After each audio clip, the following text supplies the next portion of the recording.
السلام عليكم ورحمة الله وبركاته. بإذن الله النهاردة أعمل لك شرح على السريع للميني ويندوز الإصدار الخامس الخاص بالصيانة.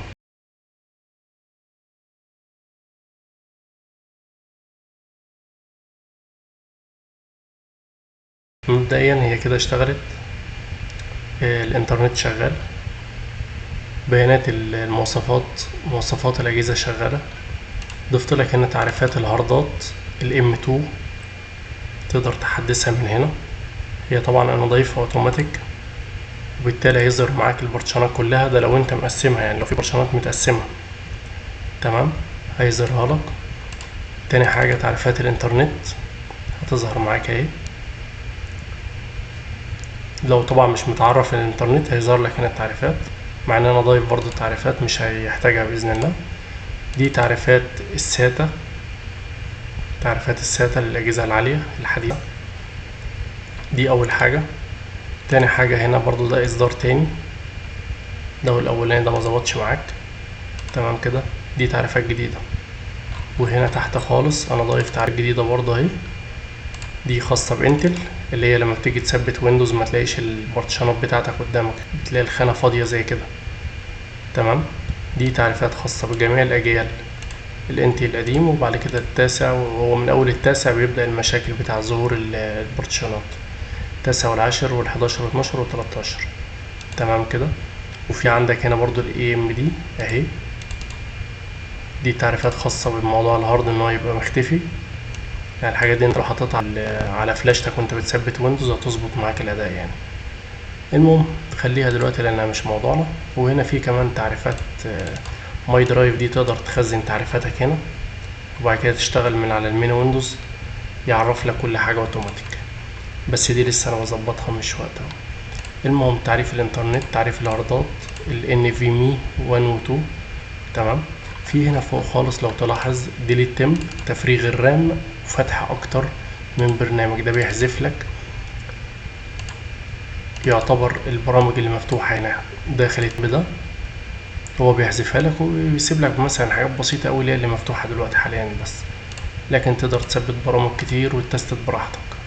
دي اول حاجة. اكسبورت واي فاي، ده بيحفظ لك الباسوردات اللي انت داخل بيها على الواي فاي تمام، بحيث انك فيما بعد تقدر تدخل بيها على الايه من داخل ميني ويندوز.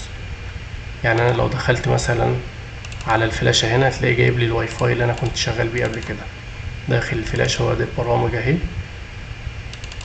مثلا زي كده. ودي انترنت، هتلاقي هنا في عمل لك فولدر هنا اوتوماتيك خاص بالواي فاي اهو، وادي الشبكتين اللي عندي تمام كده، هتلاقي فيهم الباسوردات جوه. طيب ضفت لك بارتيشن ويزارد اصدار 12 و8 بس مع تعديل بسيط انا عملته فيه. نفس النظام برضو اصدار 12 و7، اصدار 9. الميزة في 9 ان هو مش بيستنى للأوامر، بيقبل الامر على طول. اصدار 11 و6 احسن اصدار في اسوس داتا ريكفري، ده بيرجع لك الداتا كاملة بالتقسيمة بتاع الفولدرات، هنعمل عليه شرح قريب بس يعني ربنا يعيننا كده. وطبعا في ايه تاني هنا، في ضفت لك هنا برامج بقى جديدة خاصة في الهاردوير.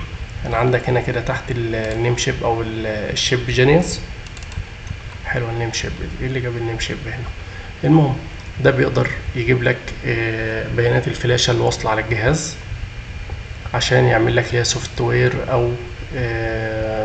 او سوفت وير هنخترع، هي عشان يعمل لك ليها سوفت وير تمام كده. دي كده اول نقطة. هي اصلا الفلاشة بتاعتي راكبة ولا لا عشان نشوف. مثلا الفلاشة زي كده اهي، بس طبعا الجهاز بيموت عندي، قارئ الفلاشة على طول اهي USB 3.2 تمام. وفي نفس الوقت البرنامج ده اللي بيعرفك لو انت في عندك كام مكان راكب فيه فلاشات، بيعرفك ان الفلاشة راكبة فين، في البورت رقم 1 او 2 او 3 او كده تمام. تقدر تاخد البيانات بتاعتها كاملة من هنا اهي عشان تقدر تجيب السوفت المناسب ليها وتشتغل بالايه، بالشيب جينيوس تمام كده. في برضو هنا حاجة انا حاططها هنا في الانترنت، DNS جامبر باللغة العربية، انا عملته عربي، نشوف هيظهر ايه. ابن الجزمة. طيب مش فارقة، عربي انجليزي سهل، بس انا كنت عامله عربي. تقدر تختار عربي براحتك وتعيش. تمام.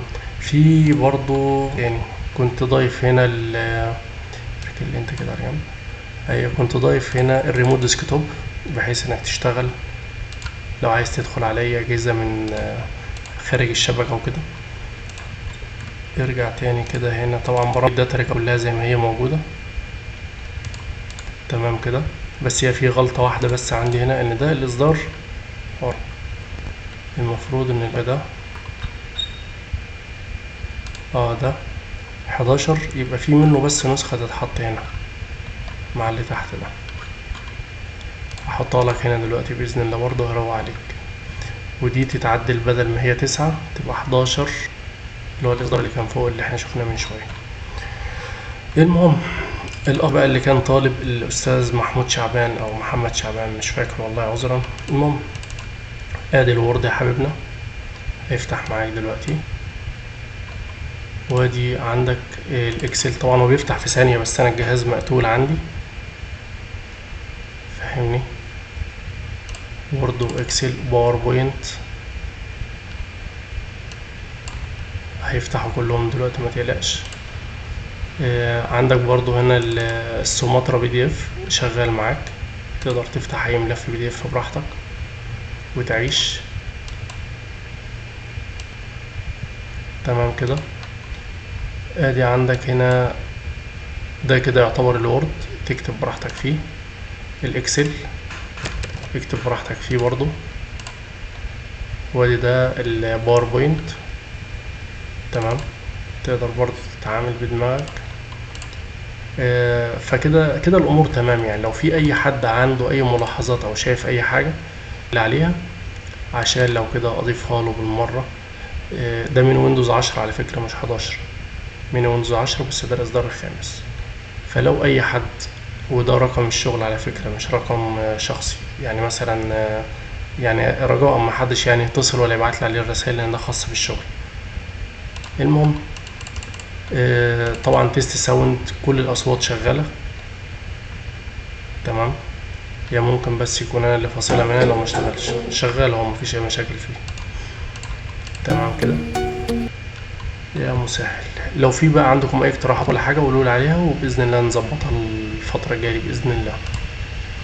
وبرضو بالمناسبة هنا في نقطة انا كنت عايز تقولوا لي اسيبها بالشكل ده